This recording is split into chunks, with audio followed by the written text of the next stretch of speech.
On our journey towards understanding balance, one of the people I really wanted to talk to was Olivia Newton-John. Now, where better to do that than in the hinterlands of Byron Bay at her amazing health retreat, Gaia.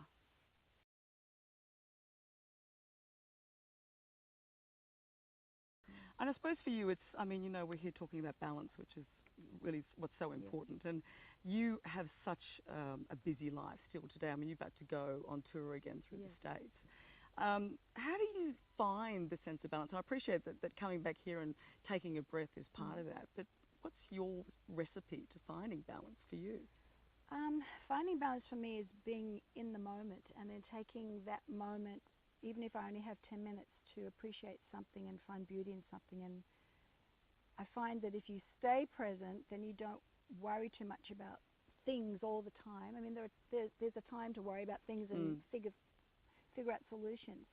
But to be present and to have appreciation for stuff is how I kind of stay still.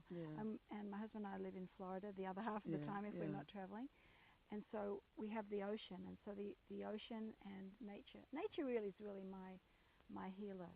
And she is everywhere, and you can find her everywhere. Even on a city street, there's a rose or something, or a flower growing between the pavement. There's beauty somewhere. And there's a bird singing, and there's a sky, and clouds are gorgeous, whether it's rain or sun or whatever it is.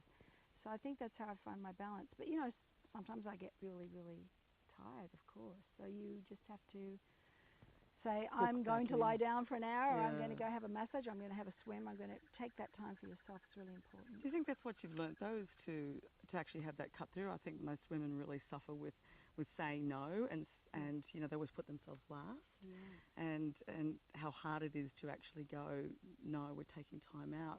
I was speaking to Danielle this morning, who was just amazing.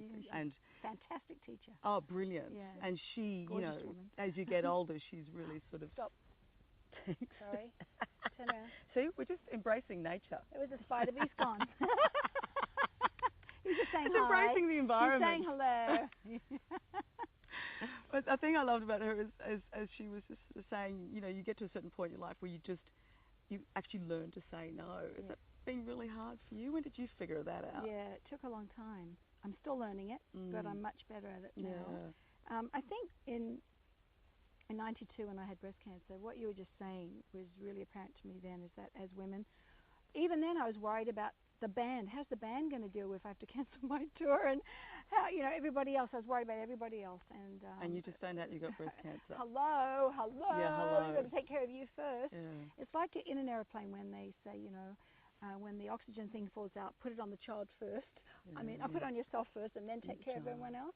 That's a really good example of how we need to make sure we're all right so we can then take care of others. Because as women, we do always put everybody. It's part of our nurturing nature. It's part of us. But when you have an illness, or you're really tired, and to stop you getting ill, you need to take time for yourself. It's really important. And I think this is the whole thing with balance, is that there's a lot of people that don't focus on certain elements of their life. So the kids and family is important, or work takes over.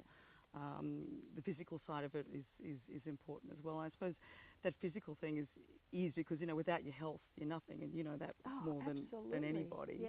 How do you, with your crazy schedule, you know, how do you sort of fit everything in? And I appreciate this morning you've been up doing yoga, but how do you make it all fit?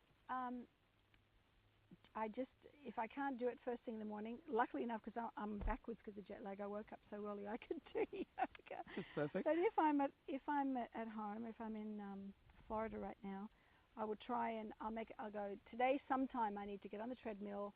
I get on my bike sometimes. I just jump on the bike and go around the block. And it's just enough. You feel the wind in your face, you can hear the birds, you can, you know, just be out in nature for even 15 minutes. That just gets me going. And if I do that 3 times a day, whenever I have a moment or I need to de-stress, I find that exercise for me is a really great de-stressor. Yes, and I love that. A cut through. Yeah.